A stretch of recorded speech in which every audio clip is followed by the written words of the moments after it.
Bonjour et bienvenue sur la chaîne J'affiche complet, la chaîne qui aide les loueurs saisonniers, les sous-loueurs professionnels et les conciergeries de location saisonnière à augmenter leur chiffre d'affaires. Aujourd'hui, j'ai un invité exceptionnel. Je vais vous parler de 3 points qui sont capitaux sur son parcours. La première chose, c'est qu'il a démarré en investissant en location de courte durée et il s'est rendu compte que c'était possible d'avoir des revenus assez impressionnants avec la location courte durée. Pour la petite anecdote, il était en réunion, il venait juste de mettre en ligne sa location saisonnière.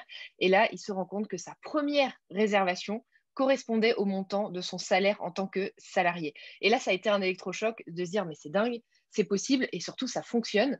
Après ça, pendant 2 ans, il a exploité ses biens. Et le deuxième point important, c'est que la conciergerie de location saisonnière qui s'occupait de gérer son bien sur la partie opérationnelle lui a dit, écoute, s'il te plaît, apprends-moi à faire comme toi. J'ai vraiment envie de faire ça. C'est ainsi qu'il a commencé à accompagner des gens à avoir les mêmes résultats extraordinaires qu'il avait avec ses propres biens.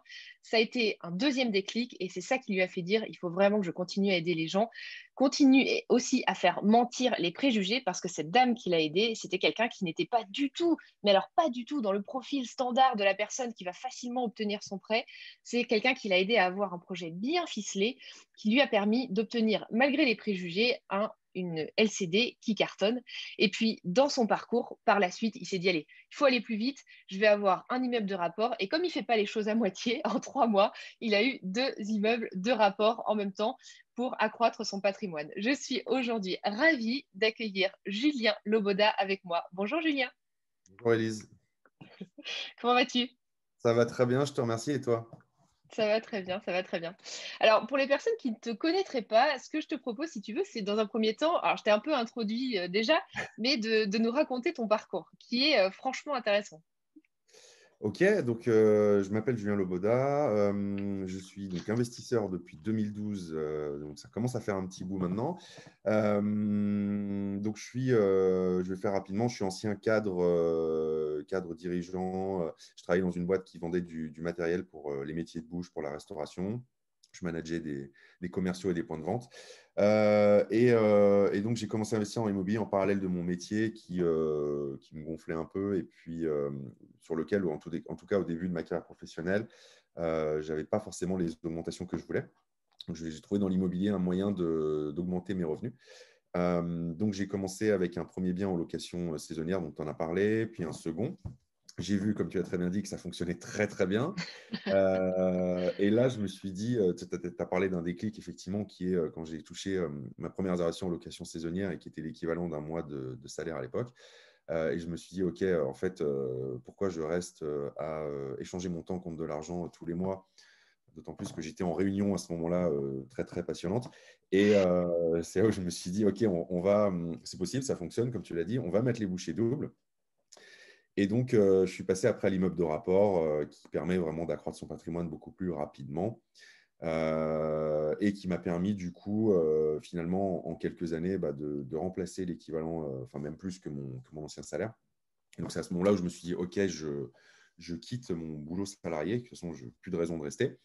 Et en parallèle, oui, quand je m'ennuyais au travail, j'avais créé donc le blog immobiliermeublé.fr que j'anime aujourd'hui, dans lequel je partageais un petit peu mon expérience avec de jeunes investisseurs à l'époque.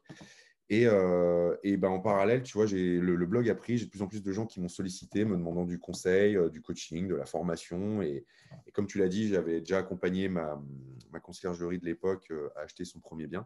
Donc, et j'avais énormément apprécié ça.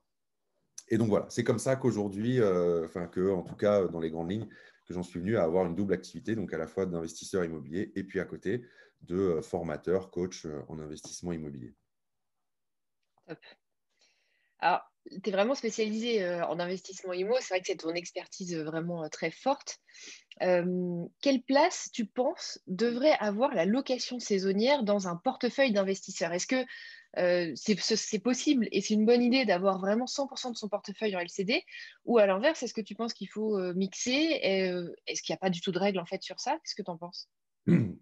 Alors, c'est une excellente question. En fait, je pense que ça dépend de ta stratégie, de tes objectifs à un instant T, et que ce qui est très important à mon sens, c'est que ce soit évolutif, que les choses ne soient pas figées.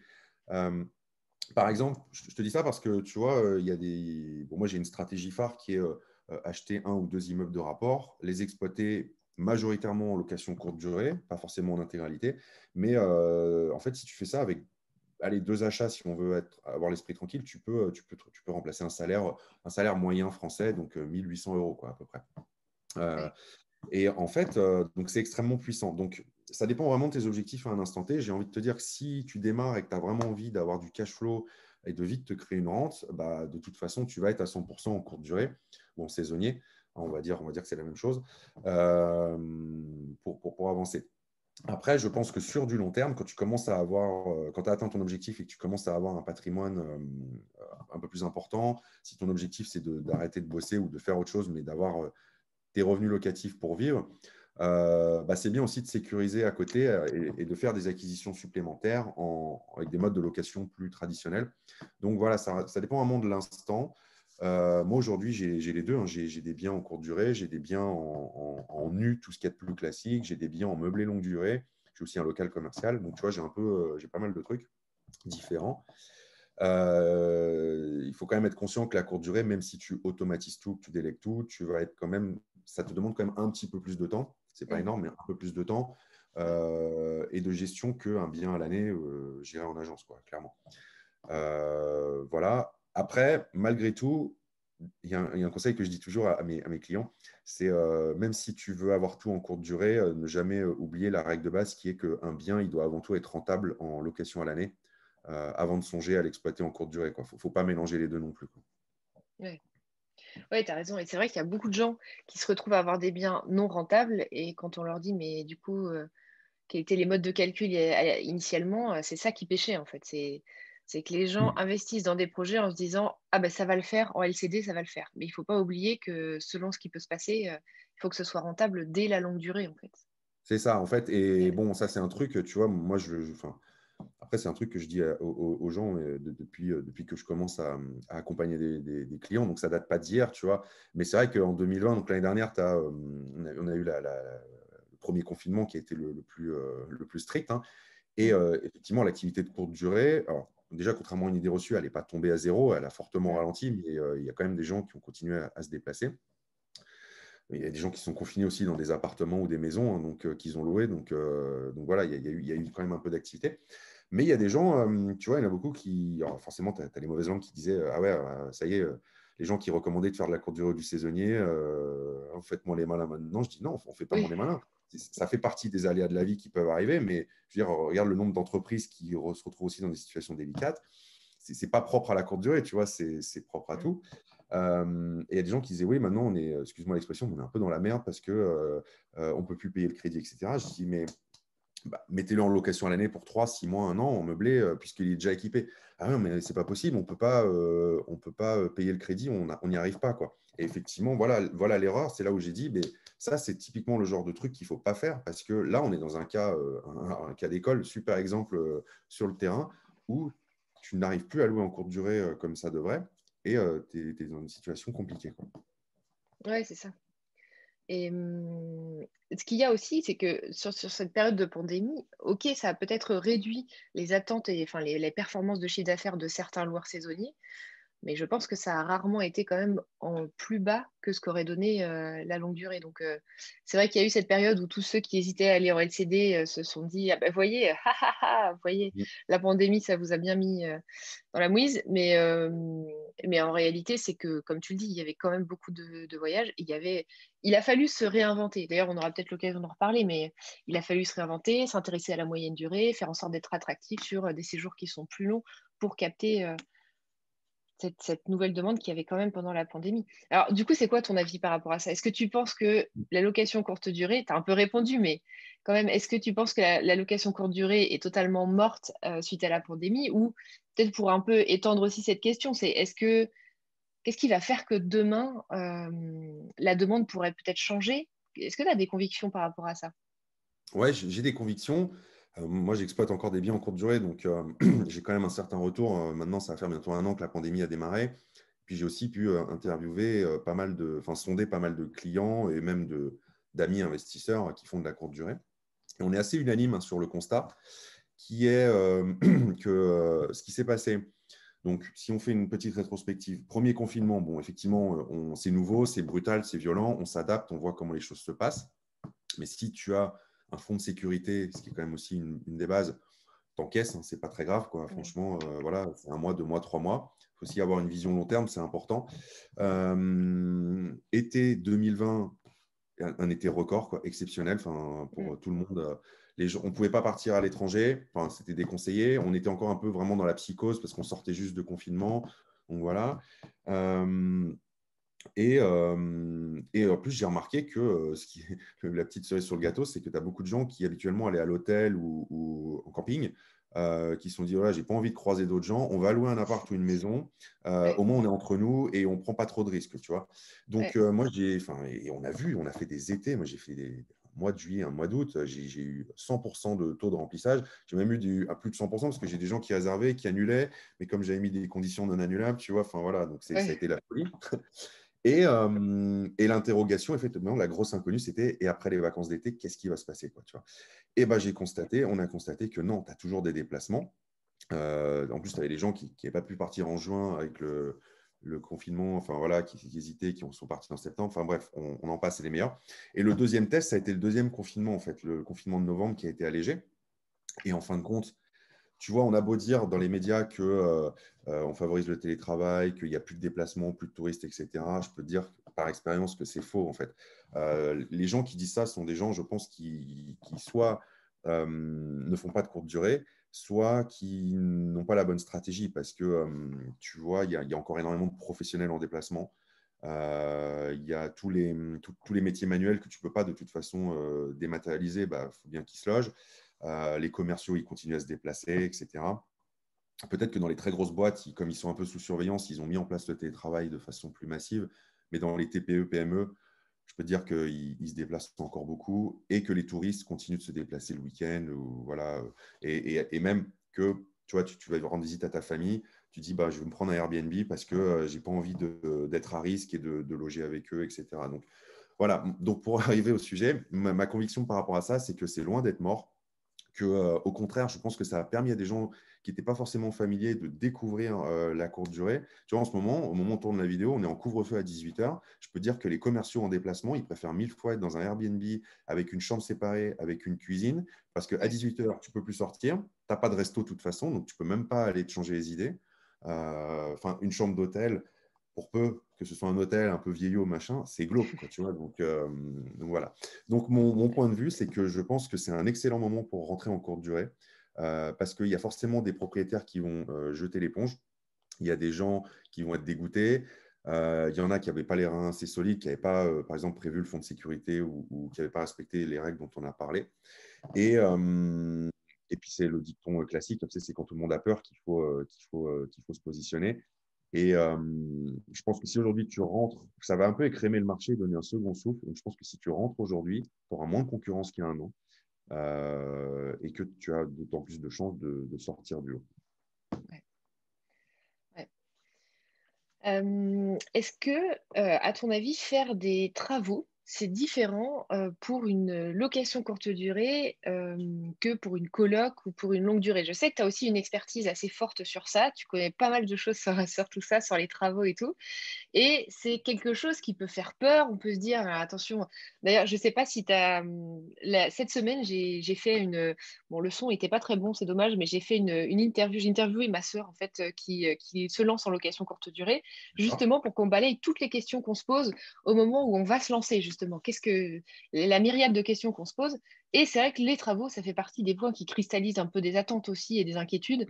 Euh, Est-ce que c'est différent, faire des travaux pour une LCD, une coloc ou de la longue durée? Et pourquoi ça pourrait l'être? Qu'est-ce que tu en penses? Alors écoute, de mon expérience, moi, j'ai pas l'impression que ce soit différent. En tout cas, on va parler on va rester dans l'univers du meublé parce que si tu fais des travaux pour une longue durée nue, ça sera nécessairement différent parce que tu vas peut-être, déjà, tu vas pas mettre les équipements forcément.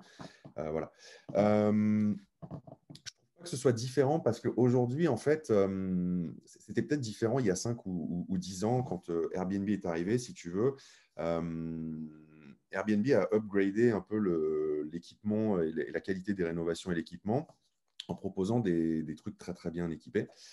Et ce qui a eu pour conséquence, sur quelques années après, de rehausser les attentes des gens sur l'habitat en général, j'ai l'impression. C'est-à-dire qu'il y a, au démarrage de Airbnb ou Abritel, il y a peut-être 8 ans, 10 ans, tu avais peu de logements disponibles. Donc, à la limite, tu mettais un meublé. Moi, j'appelle ça le meublé à l'ancienne, tu sais, où les gens récupéraient les meubles dans la cave du grand-père et puis mettaient ça en loc. Ça pouvait fonctionner il y a 10 ans parce qu'il n'y avait pas grand-chose finalement. Mais aujourd'hui, voilà, c'est inadmissible de voir ça. C'est pas concevable en tout cas. Ouais. Et tu as une génération, alors tu vois, moi j'ai 35 ans, donc je suis entre deux, j'ai connu l'avant et je connais le monde d'aujourd'hui. Mais tu as une Ouais. génération qui est celle qui a 10 ans de moins que moi, à peu près 10-15 ans de moins, on va dire, qui elle a grandi, qui a toujours connu les Airbnb, qui a toujours connu ce mode de consommation et qui a été du coup habitué à avoir un logement hyper équipé, tu vois, c'est devenu un standard. Et donc, pour répondre à ta question, je pense qu'aujourd'hui, les travaux ne sont pas différents parce que je mets le même niveau d'équipement dans un meublé à l'année que dans un meublé courte durée. Alors, c'est plus dans les à côté où tu vas mettre peut-être plus de serviettes de toilette, plus de trucs quand tu fais de la courte durée, tu vois. Mais pour moi, tu mets la même chose en fait, hein. Donc, et puis, j'ai toujours tendance à penser mes investissements pour qu'ils soient résilients. Tu vois, quand je fais un logement en courte durée, j'ai toujours en tête que peut-être qu'un jour, je le rebasculerai en meublé longue durée.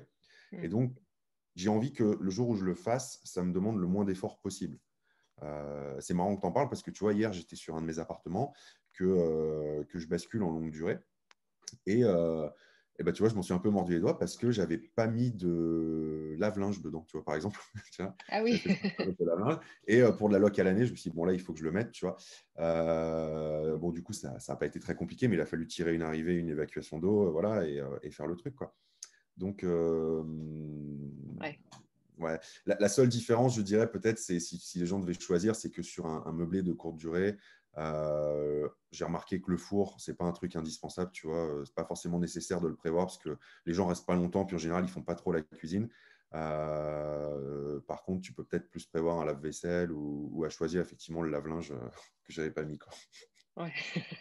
Là, mais tu vois, c'est un bon enseignement, hein. C'est un bon enseignement de se dire, il faut penser à tout ça pour pouvoir aller de l'un à l'autre si nécessaire, quoi.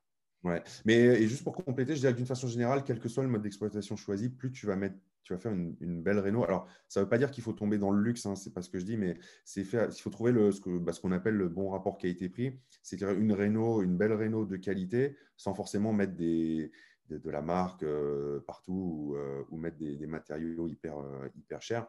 Mais aujourd'hui, on fait quand même des très bons trucs en milieu de gamme. Donc, tu restes sur un budget contenu. Et, moi, je ne pense pas qu'à la renta non plus. Je pense aussi à la.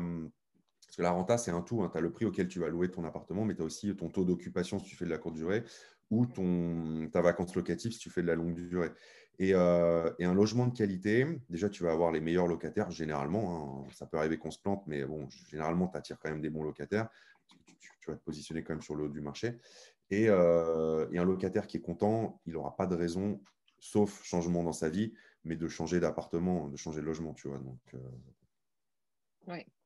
Oui, ça donne une fidélité qui, d'ailleurs, comme tu le dis, peut se retrouver à la fois sur de la longue durée, donc sur du meublé longue durée, mais aussi même sur la courte durée, parce que un professionnel qui est hyper content de son séjour, bah, c'est peut-être quelqu'un, on prenait l'exemple du commercial tout à l'heure, c'est peut-être quelqu'un qui sera hyper content de revenir à chaque fois et qu'on peut fidéliser comme ça. Ouais. Top. ouais, j'en ai hein, effectivement des gens qui me disent je galère, à chaque fois je change parce que je suis jamais satisfait des apparts que je loue et qui m'ont dit, j'en ai eu plein, qui m'ont dit là, franchement, l'emplacement est top, le truc, vous avez pensé à tout, il manque rien. Enfin, c'est nickel. Il y a même les capsules de Nespresso le matin. Il me dit je suis content parce que moi je mange pas le matin, je bois un café puis je pars au boulot. Tu vois. Et le gars, en fait, en fait c'est génial parce que toi, tu es fidélisé parce qu'après tu passes en direct, donc tu switches quand même les 15 ou 17% de commission des plateformes. Et Ouais. puis lui, il est content parce que ça lui coûte un peu moins cher, tu vois. Et puis il n'a pas à se poser la question de ah, il faut que je recherche un logement. En fait, il sait que voilà, il a son logement qui lui correspond bien. Et puis voilà. Ouais. Est-ce que tu peux nous raconter peut-être ton plus beau projet, d'ailleurs beau, c'est pas forcément beau, enfin tu vois, ça peut être ton plus gros projet en LCD ou celui qui a été justement à l'inverse le plus atypique, je sais pas, mais qui fait qu'il était voilà un peu, qu'il est resté dans ton esprit, qu'il était un peu différent des autres. Ouais, ils sont tous différents, c'est fou parce que on pourrait en parler pendant des heures, hein, mais le plus atypique, je pense que je suis encore dessus là, c'est que j'ai un immeuble donc, complet en location courte durée Euh, c'est le plus fou, le plus beau, le plus atypique parce que j'ai acheté cet immeuble à un marchand de sommeil. Hein, donc, l'appartement, enfin, les appartements étaient dans un. Pas un état pourri, c'est pas ça, mais il y avait beaucoup de cache-misère, tu vois. Tu Ouais, sais, des rénovations à l'ancienne où tu bricoles par-ci, par-là, voilà, enfin, je t'en passe, hein, il y avait du lambris et de la moquette sur les murs, il y avait enfin, tu vois le genre de truc. Les ah ouais, meubles, ouais, typiquement les meubles récupérés soit chez les grands-parents, soit achetés je sais pas, dans des brocanteurs, enfin des trucs, voilà. ouais. Euh, je dis que c'est le plus gros parce que j'avais déjà en tête en l'achetant ce truc-là de le passer en full courte durée, tu vois, de faire un peu un mini appart-hôtel. Et j'ai poussé le truc à l'extrême. J'ai un local commercial en récupérant une partie du local et j'ai fait une buanderie pour que ma conciergerie soit autonome sur place. Ok. J'ai tout automatisé, les chauffages sont connectés, j'ai un Internet global pour tout l'immeuble, j'ai des caméras de surveillance, je peux voir à distance tout ce qui se passe, tu vois, donc c'est complètement automatisé. Et je dis que c'est le plus fou parce que en fait, il y a 3 appartements dedans. On est en train de finir la rénovation, enfin, on est en pleine rénovation du troisième. Les 2 autres sont loués et exploités. Et en fait, on s'est rendu compte qu'il y avait de l'or dans cet appartement, dans cet immeuble, pas au sens propre, hein, au figuré, mais dans le sens où quand on a enlevé les lambris, c'était toujours peur. Tu te dis, oh là, qu'est-ce que je vais trouver derrière, C'est cache-misère. ça. Et en Ouais, fait, dans un appartement, on a enlevé le lambris, on a vu qu'il y avait un super mur en pierre qu'on pouvait récupérer. Tu vois, à l'opposé de lui, eux, ils avaient essayé de cacher la pierre, moi je l'ai remise en valeur. ouais, On a retrouvé un parquet d'origine magnifique, donc on a récupéré et qui nous a permis de faire un truc super. Dans un autre appartement, je ne sais pas comment on s'est rendu compte de ça, mais on s'est rendu compte que dans la chambre, ils avaient cloisonné une cheminée d'origine. Et du coup, en fait, on avait 3 mètres carrés de perdu dans la chambre qui était petite, tu vois. Donc, on a éclaté la cheminée, on a pété les cloisons. Et puis, finalement, on a une chambre qui maintenant est beaucoup plus lumineuse, beaucoup plus grande, tu vois. Et en fin de compte, ouais. cet immeuble, qui faisait pas forcément, qui faisait même peur hein, quand je l'ai acheté, tu vois, qui faisait pas forcément envie, je sais qu'à terme, il va avoir beaucoup de cachets, un pierre de taille magnifique, et qu'on va avoir des appartements. Déjà, d'ailleurs, les existants se louent super bien et les clients sont ravis. Mais voilà, celui-là, c'est le plus atypique parce que c'est celui qui m'a demandé le plus de boulot, le plus de réflexion, le plus de remise en question, de changement de plan. Tu t'adaptes, tu découvres. Voilà, c'est quand même ça le plus fou, quoi. Et avec le recul, tu vois, avec le recul de ce parcours que tu as eu sur cet immeuble-là, qu'est-ce que tu aurais fait différemment? Ou est-ce que tu aurais tout fait pareil? Ou est-ce qu'avec le recul, tu te dis, tiens, bah ça, à refaire, je ne ferai pas comme ça? Euh, non, il n'y a pas de. Bah voilà, Julien, écoute, t'es trop parfait, trop expert. Écoute, qu'est-ce que tu veux que je Non, te non, dise? non, Tu mais fais parfait. tu vois, les grosses erreurs que j'ai pu faire, je les ai faites sur mes premiers en location saisonnière, donc sur les appartements. Ouais, Euh, Tu vois, non, enfin, franchement, il y a toujours des petits trucs que tu peux améliorer, mais il n'y a pas de gros trucs où je me suis dit, oh là là, c'est la catastrophe ou quoi. Si, l'erreur que j'ai pu faire, mais ça va, j'ai trouvé une solution vite, c'est que comme j'ai tout automatisé jusqu'à check-in, check-out, donc tu as des boîtes à clés pour les appartements, et forcément, comme c'est de la technologie, ça ne fonctionne pas toujours, tu vois. Et, ah ouais, l'erreur que j'ai faite, ça a été, je ne sais plus, quelqu'un qui arrive à 2 heures du matin. Ah non, il y a 2 erreurs que j'ai faites, pardon. Une, c'est effectivement des gens qui arrivent tard le soir et qui, la boîte à clés ne fonctionne pas. Tu dis mince, voilà. ah Donc, ouais. bon, heureusement que j'avais ma conciergerie qui est hyper, qui est une perle, tu vois, qui me dit, moi, c'est pas grave, je vais leur ouvrir, voilà, qui a un double. Du coup, j'ai corrigé l'erreur en mettant caché à un autre endroit dans l'immeuble des boîtes à clés de secours qui sont mécaniques pour le coup, qui ne sont pas électroniques, avec des doubles des clés. Comme ça, je me dis au moins, bon, voilà, il y a un plan B. Ah, super Et, astuce, ça. Ah ouais, c'est une ouais, ouais, top ouais, ça, astuce. Ouais. c'est important parce que tu vois, ça peut arriver. Et bon, voilà, si ça arrive à 4 heures du matin, je ne vais pas appeler ma conciergerie à 4 heures du matin, quoi. Voilà. Mm. Et qu'est-ce que j'ai eu comme autre erreur? Bah, si, bah voilà, ça c'est une erreur aussi, ça peut être un tips pour les gens quand tu fais des arrivées autonomes comme ça. Moi j'envoie les codes d'accès. Alors maintenant j'envoie les codes d'accès 1 heure ou 2 avant l'heure officielle de check-in, donc qui est 16 heures, tu vois. Mais à l'époque, quand j'ai démarré, l'accès autonome, j'ai envoyé ça au moment de la réservation. Tu as un code unique qui est généré. Donc, tu vois, dès que le paiement était confirmé, le client recevait son code.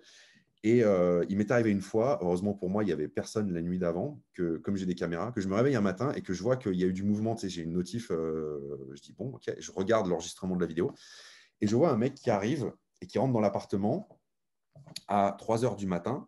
Et en fait, ce n'était pas de mauvaise foi, c'est juste que le mec, tu as des gens, c'est incroyable, qui ne comprennent pas.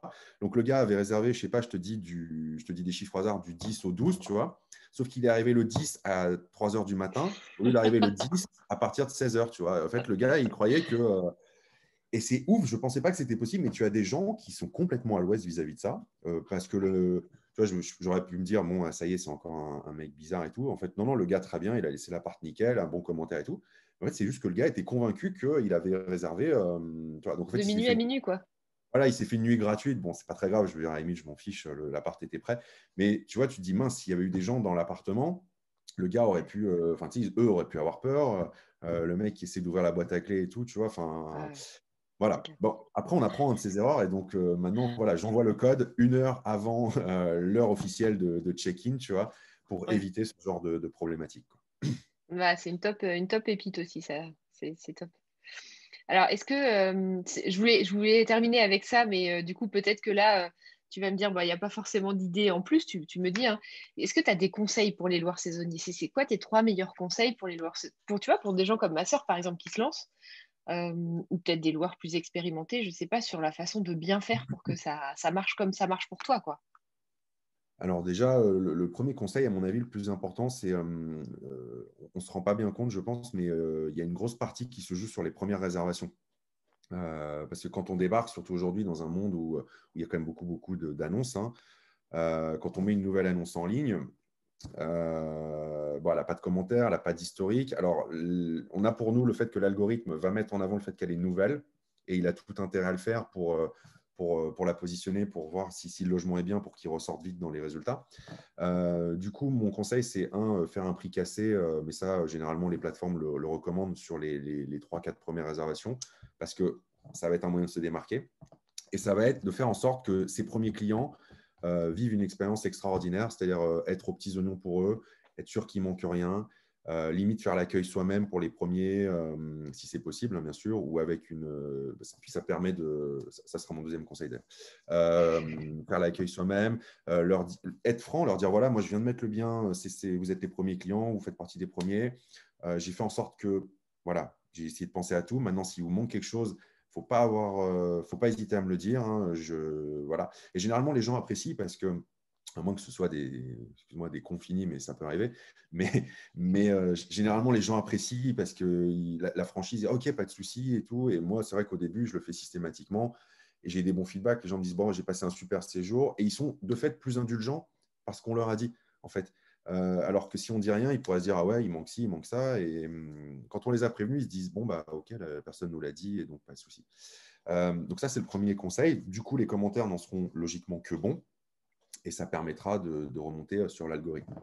Le deuxième conseil que je pourrais dire, c'est de faire les premiers check-in, check-out, voire ménage soi-même pour se rendre compte du boulot que c'est. Parce que après, quand on délègue à une conciergerie, ça permet d'être objectif en fait, tu vois, sur la durée du travail, en bien comme en pas bien. Tu vois, si ta conciergerie te dit bon bah j'ai fini le ménage de l'appartement en 15 minutes, j'y crois pas, c'est pas possible. Même si les gens ont pas trop sali, il y a quand même plus que 15 minutes de boulot pour que ce soit par rapport au standard, quoi. Ouais, c'est clair.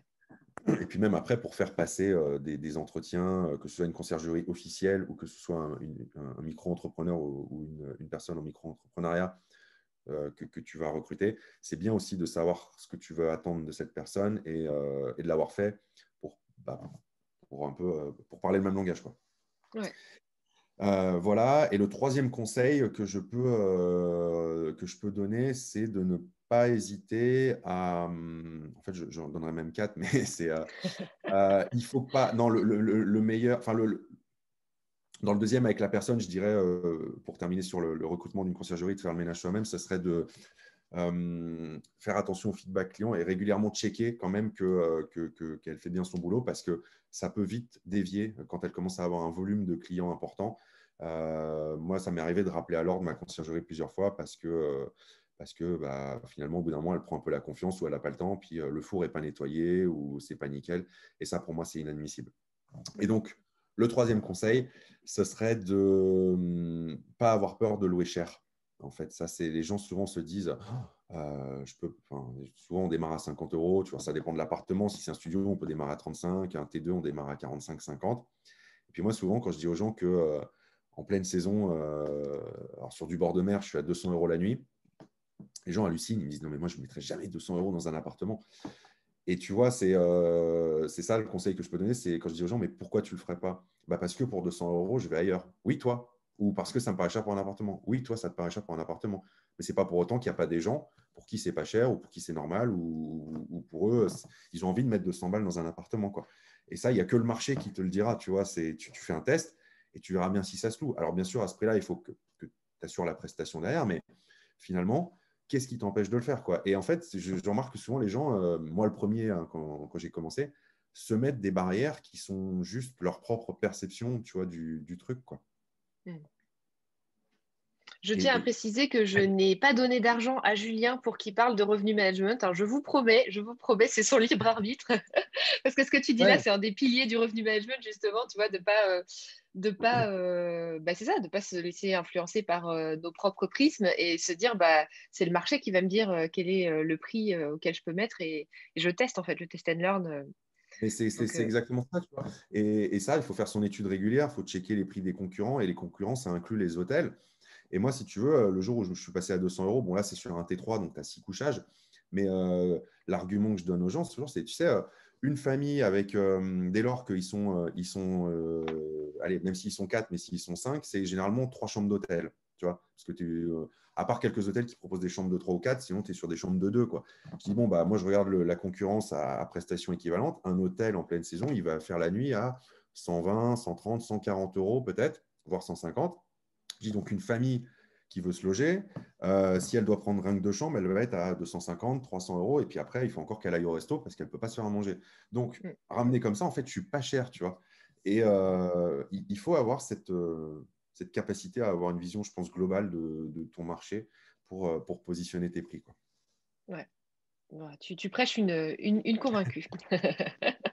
Alors, dis-nous, où est-ce qu'on peut te retrouver, Julien? Est-ce que tu peux parler plus en détail de ton activité, de ce que tu fais?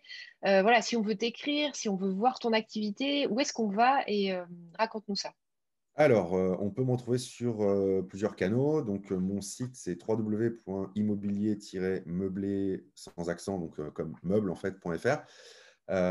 Donc là, tu vas retrouver, c'est là où il y a le plus de choses. Tu vas retrouver mes articles, tu vas retrouver mes vidéos, tu vas retrouver mes programmes d'accompagnement ou de formation. Enfin voilà, je partage un peu tout là-dedans, que ce soit sur du gratuit type vidéo ou article ou sur voilà, des formations ou des accompagnements.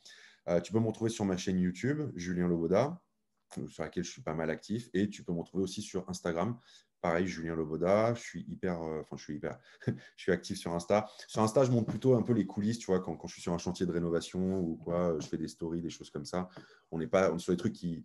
C'est beaucoup moins chiadé, hein, c'est brut de décoffrage, mais c'est un peu l'envers du décor. Voilà, voilà les trois Top. canaux sur lesquels on peut me retrouver.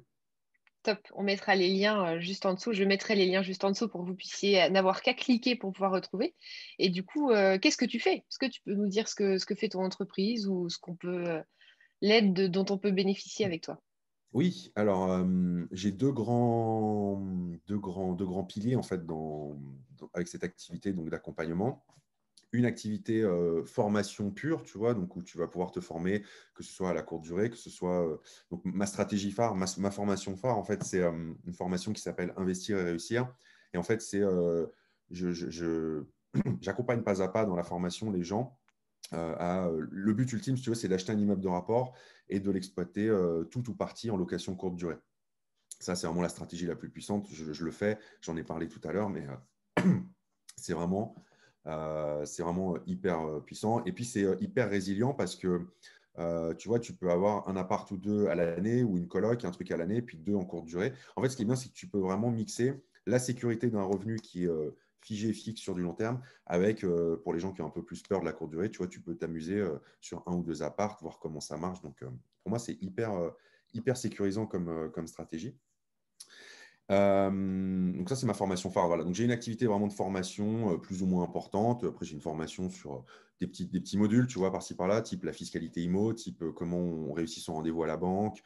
J'ai une formation, puisque je suis aussi investisseur en bourse, sur la stratégie des dividendes, qui pour moi s'apparente à du loyer hein, complètement passif. Voilà, des petites choses comme ça. Et puis à côté, j'ai une autre activité qui est l'accompagnement pur et dur. Donc je propose du coaching soit ponctuelles, donc du coaching type 1 heure, comme on peut faire là, tu vois, en visio, pour travailler sur une problématique bien précise. Et je prends aussi, alors j'en prends peu par an parce que ça me demande beaucoup de boulot, donc je fais vraiment sur candidature, des clients en accompagnement complet. Donc là, c'est-à-dire que sur 1 an, le but, ce n'est pas de la chasse IMO, hein, c'est de l'accompagnement. C'est j'accompagne les gens, ce que j'ai fait en fait, ce que je racontais avec ma conciergerie à l'époque. Je les accompagne pas à pas dans leur projet d'investissement immobilier. L'objectif, c'est qu'en maxi 1 an, c'est vraiment une limite qu'on se fixe, ils aient trouvé un bien rentable, que le truc soit payé, les travaux finis si possible, puis mis en exploitation, quoi. Voilà. Ok, Donc ça, c'est plus top. pour les gens, si tu veux, qui ont besoin de quelqu'un, je vais être un peu cash, mais qui leur met un coup de pied au cul régulier. Et les gens qui procrastinent beaucoup, les gens qui sont convaincus, qui ont envie d'agir, peut-être même qui ont déjà suivi une formation, mais qui n'arrivent pas à trouver l'énergie et la motive pour passer, ou qui ont besoin d'être structurés, tu vois, et d'avoir des étapes, parce que dans l'accompagnement complet, on fait vraiment un point hebdo d'1 heure avec c'est un peu le prof qui donne ses devoirs, tu vois, pour la semaine d'après. Dit voilà, pour la semaine d'après, par exemple, tu identifies, tu te mets en recherche d'une ville avec tel ou tel critère, et puis dans une semaine, on a trouvé la ville où tu veux investir, tu vois. Et Ouais. ça met aussi des checkpoints, tu vois, Ouais. temporels pour les gens, quoi. Voilà. Ouais, top, top, super. Bah, écoute, merci beaucoup, hein. Merci Julien pour cet Avec échange, plaisir. pour tout ce que tu nous as partagé. C'était hyper intéressant. Merci N'hésitez à pas du toi. coup à cliquer sur tous les liens. Je pense que les gens auront beaucoup de choses à apprendre à ton contact et à pouvoir souscrire soit aux formations, soit au coaching que tu proposes. Ça va vraiment les aider et on voit que tes résultats parlent, tes résultats pour toi-même parlent déjà d'eux-mêmes. Donc ça donne vraiment envie. Merci beaucoup Ouais, Julien. si tu veux, je mettrai un lien. La stratégie dont je parlais, la stratégie investir et réussir, je l'ai condensé en fait dans un livre numérique qui fait un peu moins de 100 pages, donc il se lit très vite. Je pourrais mettre le lien pour que les gens le récupèrent si ça les intéresse. Carrément, on fait comme ça. On fait comme ça. Ok, Super. Merci beaucoup à toi. merci. Si vous n'êtes pas encore abonné à la chaîne YouTube J'affiche complet, n'hésitez pas à le faire. Cliquez sur s'abonner et cliquez sur la cloche juste à côté qui va vous permettre de voir quand j'arrive en live tous les jours du dimanche au jeudi. C'est l'occasion d'être ensemble, de me poser vos questions et que je puisse y répondre directement. Si aussi vous n'êtes pas encore dans le groupe privé location saisonnière, prix et maximisation du chiffre d'affaires, rejoignez-nous. C'est un groupe donc privé. On est un peu plus de 900. En vous inscrivant, vous allez recevoir le bonus gratuit des 6 erreurs à ne pas faire quand vous déterminez vos prix de vente. Donc, rejoignez-nous. On parle de tous ces sujets-là de maximisation du chiffre d'affaires en location saisonnière. Voilà, moi je vous dis à bientôt pour la prochaine vidéo. Merci encore, Julien. Ciao. Au revoir.